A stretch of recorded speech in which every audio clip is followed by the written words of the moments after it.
चलिए दोस्त, आज बात करते हैं चाइना और भारत के बीच में जो सीमा विवाद है। मैं इसके बिल्कुल तह में जाऊंगा। इससे पहले आपको मैं ये बताना चाहता हूँ कि भारत और चीन के बीच में जो युद्ध हुआ था 1962 में, जिसको भारत चीन सीमा विवाद के नाम से भी जाना जाता है। याद रहे, हम एक एक करके सभी टॉपिक्स को समझेंगे। भारत चीन के बीच में जो युद्ध हुआ है, इसको सीमा विवाद बनाने का मेन मकसद चाइना का है। ये दोस्त चाइना किस तरीके से इस मुद्दे को आगे खींचता गया, जिसके कारण से भारत को झेलना पड़ा।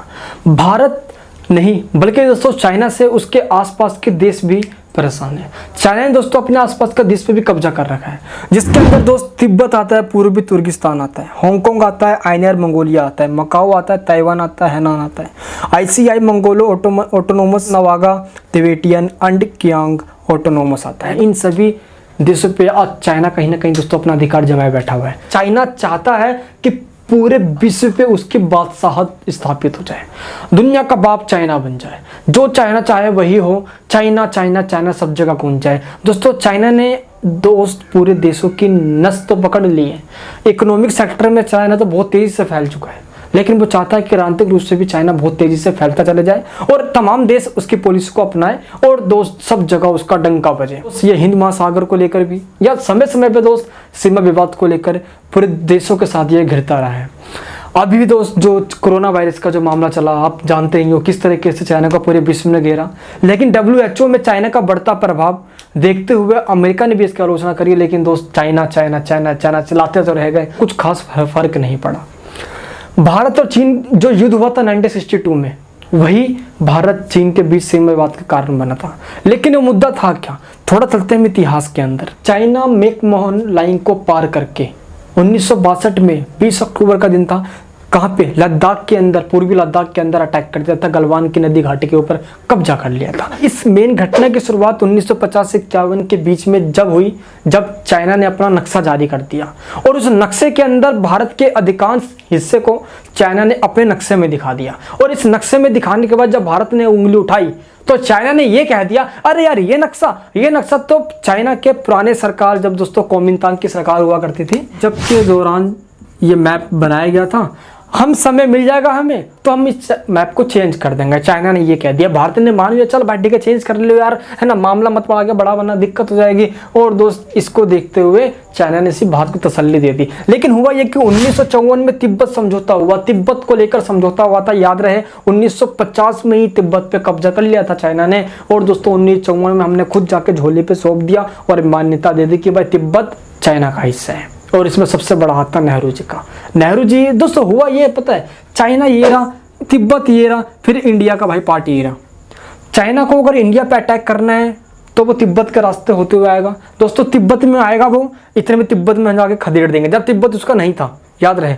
और सिद्धांत ये कहता है, और हम सब ये जानते हैं, जिस जमीन पे युद्ध होता है उस हानि उसी की होती है। तो चाइना अगर कभी हम पे अटैक करने आता तो हम तिब्बत में जाकर उसको खदेड़ देते। नेहरू जी ने क्या किया दोस्तों, तिब्बत को चाइना को दे दिया। यानी कि हमने अपने सर के ऊपर ही दुश्मन को बैठा लिया कि वो हम पे आए और हमको बसेड़ के चले जाए। यानी कि दोस्त जो चाहे कर ले, यानी कि चाइना का रास्ता आसान कर दिया कहीं ना कहीं हम कहते तो नेहरू जी की दोस्तों यहाँ पे गलती रही कि तिब्बत उन्होंने मतलब कि ले भाई ले, झोली में डाल दिया उसके। यानी कि अपने दुश्मन को हमने एक न्योता दे दिया, आजा भाई मार ले हमारी, समझे दोस्त यहाँ पे। तो ये बड़ी बात हो रही है यहाँ पे यार। तो तिब्बत जब समझौता हुआ, हमने चीन को तो सौंप दिया तिब्बत को। दक्षिण एशिया के अंदर भारत एकमात्र ऐसा देश हुआ था जिसने चाइना को कम्युनिस्ट कंट्री के रूप में मान्यता दी थी। चाइना को दोस्त यूएनओ के अंदर परमानेंट मेंबर दिलवाने में भी भारत की भूमिका रही थी। लेकिन चाइना ने क्या किया, विश्वासघात किया हमारे साथ। समय था 1950 का समय, तब हिंदी चीनी भाई भाई के नारे लगाए जाते थे। तिब्बत समझौता 1954 जून में हुआ, लेकिन ठीक एक महीने बाद दोस्तों 17 जुलाई को 1954 में ही चाइना ने दोस्तों एक बात कही, भारत से एक पत्र लिख के कहा कि भारत ने चीन के एक क्षेत्र है दोस्तों बूझे, इस पे कब्जा कर लिया है, जो कि चाइना का हिस्सा है। इसके उत्तर में दोस्त चाइना को भारत ने जवाब दिया कि भाई ये हिस्सा भारत का है, यानी कि भारत के सीमा में आती है ये बूझे नामक क्षेत्र। तो चाइना ने कहा सीमा में आती है, कौन सी सीमा, भारत और चाइना के बीच में आज तक कोई सीमा खींची ही नहीं गई थी। इसको चाइना ने दोस्तों ऑफिशियल रूप से कब कहा, ऑफिशियल रूप से दोस्तों 23 जनवरी 1959 में कहा, 23 जनवरी 1959 में कहा। और दोस्तों चाइना ने घोषणा कर दी कि भारत और चाइना के बीच में आज तक कोई लाइन खींची ही नहीं गई थी। 1959 में जब दलाई लामा भारत में शरण लिए, इसमें मुद्दा और गर्म हो गया। चाइना दोस्तों और उबाल हो गया चाइना के अंदर, और चाइना ने अपनी आर्मी को भेजना स्टार्ट कर दिया। ये भी चिल्लाने लग गया कि अरुणाचल प्रदेश भी हमारा है। खैर दोस्त, आगे देखते हैं आगे क्या हुआ। अब यहाँ तक तो दोस्त पूरा इंट्रोडक्शन था हमारे टॉपिक का। अब पहले हम बात करते हैं कि ये मैकमोहन रेखा क्या है। मैकमोहन रेखा समझने से पहले आप ये समझो कि शिमला समझौता क्या है। शिमला समझौता 1914 में सर हेनरी मैकमोहन के बीच हुआ। उस समय तत्कालीन ब्रिटिश सरकार के विदेश सचिव थे उस समय दोस्तों ये, प्लस तिब्बत के अधिकारियों के बीच में ये समझौता हुआ था। समझौता ये था कि तिब्बत और भारत के दोस्तों जो बीच में एक लाइन खींच दी गई थी। उस समय तिब्बत आजाद था, स्वतंत्र था। उस समय तिब्बत पे चाइना का अधिकार नहीं हुआ करता था। तो ये मान लिया गया था आज़ादी के बाद भी कि यही रेखा चाइना और भारत की बॉर्डर कहलाएगी, और इसी को दोस्तों शिमला समझौता में डिसाइड कर लिया गया था जब मैकमोहन ने ये काम किया। इसलिए इस लाइन को मैकमोहन रेखा के नाम से जाना जाता है। तो मुद्दा उस समय उखड़ कर आया। चाइना ने ये कह दिया कि भारत ऐसे कैसे किसी भी अधिकारी को बुलाकर साइन करवा के एक बॉर्डर बना ले अपना। ऐसा थोड़ी होगा किसी भी चाइनीज को पकड़ के लेके जाए वो अपना भाई लाइन बनवा ले, साइन करवा ले, ऐसा नहीं होगा। हमने कोई रेखा ना बनवाई है, ना हम मानेंगे। भारत और चाइना के बीच में कोई बॉर्डर है ही नहीं, सिंपल बात। और दोस्तों चाइना इसी का फ़ायदा उठाकर भारत के तमाम क्षेत्रों पर अटैक करता रहता है, सीज फायर करता रहता है, और सीमा को लेकर हमेशा दोस्त हमारे बीच में तनातनी बनी रहती है। लेकिन इसी बीच एक मुद्दा और उखड़ कर आ गया कि तिब्बत के ऊपर चाइना हमेशा से अपना कब्जा बनाते रहा है। वो हमेशा एक हिस्सा मानते रहा है अपना कि चाइना तिब्बत का ही पार्ट है, और तिब्बत के हर एक कानून, हर एक फैसले चाइना लेगा। तो चाइना तिब्बत यानी कि शिमला समझौते में चाइना शामिल था ही नहीं। तो ये शिमला समझौते में ये मैकमोहन लाइन कैसे डल गई, ये कैसे बॉर्डर डाल दिया गया, इस पर दोस्तों चाइना हमेशा आवाज़ उठाता है। और इसीलिए चाइना दोस्तों आज तक मैकमोहन लाइन को नहीं मानता। ये बात तो दोस्तों यहाँ पे जग जाहिर है कि मैकमोहन लाइन डाल ली गई थी। और दोस्तों उस समय तिब्बत स्वतंत्र था, और तिब्बत के अधिकारियों ने उस समय सहमति दी थी कि भाई यही लाइन होगी, यही बॉर्डर होगी, जिसको हम एक्चुअल कंट्रोल लाइन कहते हैं। दोस्त इसी लाइन को हम भारत और चाइना के बीच में एक बॉर्डर मानेंगे। तिब्बती अधिकारियों ने दोस्तों सहमति अपनी दी थी। तिब्बत चीन का अंग बन गया, इसलिए दोस्तों ये रेखा अब चीन और भारत के बीच में बन गई। लेकिन दोस्त हुआ ये कि चाइना इसको मानने से मना कर दिया, हम नहीं मानेंगे। दोस्तों भारत के तमाम प्रदेश उसने अपने हिस्से में दिखा दिया, और इसको तमाशा बनाकर दोस्तों 20 अक्टूबर 1962 को भारत पे अटैक कर दिया। दोस्तों लद्दाख में तो घुस गया वो, साथ ही साथ उसने अरुणाचल प्रदेश के 45,000 एकड़ जमीन पे भी कब्जा कर लिया। आज दोस्तों पीओके में अपना कब्जा जमाए बैठा है। पाकिस्तान जो उसका दोस्तों चेला बना पड़ा है इस समय। पीओके के दोस्तों तमाम हिस्से उसने चाइना को दे दिया। चाइना दोस्तों उस पर रोड बनाया पड़ा है, आर्थिक गलियारा बना रहा है उसके ऊपर, ताकि वो व्यापार कर सके। तो दोस्तों चाइना इतना खतरनाक बनता जा रहा है हर देश के लिए। आज ये दोस्तों चाइना नाक में दम किया जा रहा है। भारत के लिए सबसे खतरनाक कंट्री तो भाई यही है। भारत कुछ भी काम करता हूँ उसमें चाइना का टांग सबसे पहले अड़ता है, जिसके कारण से भारत को इस बात को जग जाहिर करनी चाहिए कि चाइना के बीच में जो ये रेखा है ये है, और चाइना इसको माने। दोस्तों एक गलती मैं नेहरू जी की ओर मानूंगा मैं। जब चाइना को दोस्तों जब तिब्बत दिया था नेहरू जी ने, उसी समय चाइना से एक फटाफट एग्रीमेंट साइन करवाना चाहिए था, और ये कहना चाहिए था कि तिब्बत ने जो शिमला समझौते में ये जो साइन किया था, इस पे ये मैकमोहन रेखा जो बनाई गई थी, इस पे चाइना फटाफट साइन करे, तभी तिब्बत हम सहमति देंगे कि तिब्बत तुम्हारा है, और फटाफट साइन करवाना चाहिए था। लेकिन दोस्तों तिब्बत को खामे खाम बिना कुछ किए तिब्बत को सौंप डाला चाइना को, और दोस्तों चाइना उछल पड़ा, और उसके बाद आज तक कुछ नहीं हुआ। और चाइना इसीलिए दोस्तों आज तक उछलता रहा।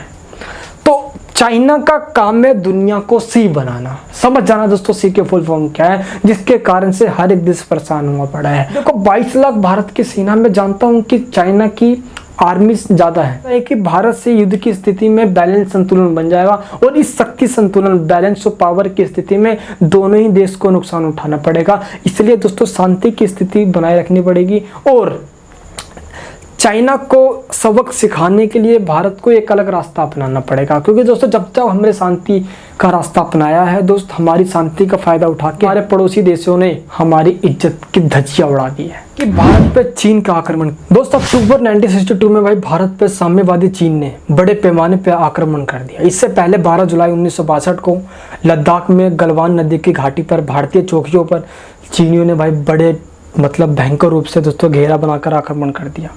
ठीक इसी के बाद 8 सितंबर को चीनी सेनाओं ने मैकमोहन रेखा पार करके भारतीय सीमा पर प्रवेश कर लिया और 20 अक्टूबर 1962 को चीनी सेनाओं ने उत्तर पूर्वी सीमांत और लद्दाख के मोर्चे पर एक साथ दोस्तों बड़े पैमाने पर आक्रमण कर दिया।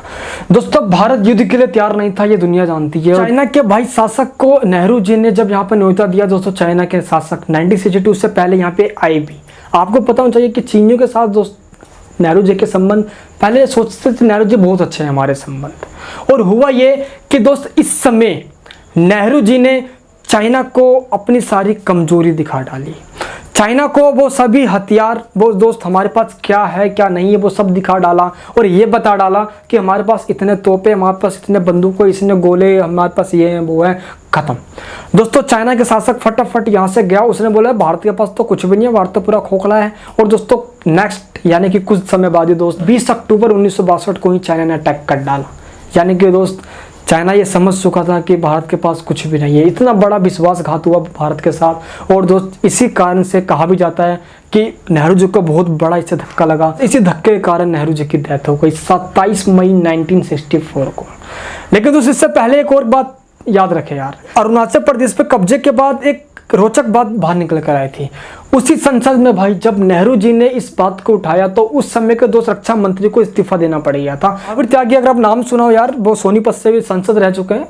उन्होंने आवाज उठाई संसद में, नेहरू जी से पूछा कि जब 45,000 एकड़ जब जमीन ले ली तो नेहरू जी ने उसको लेने की कोशिश क्यों नहीं करी। नेहरू जी ने जवाब दिया कि बंजर पड़ी जमीनें क्या करेंगे, कोई काम की नहीं, हमारी ले जा लें दो। दोस्तों महावीर त्यागी ने एक बात बड़ी जोरदार ढंग से बोली कि आपके सर पे भी तो बाल नहीं है, क्या काम है, काट डाले गर्दन को। दोस्तों उस समय नेहरू जी ने मुंडे झोंका के खड़े हो गए। देखो मैं मानता हूँ कि भारत गांधी का देश है, बुद्ध का देश है, लेकिन ज़्यादा शांति भी ठीक नहीं होता।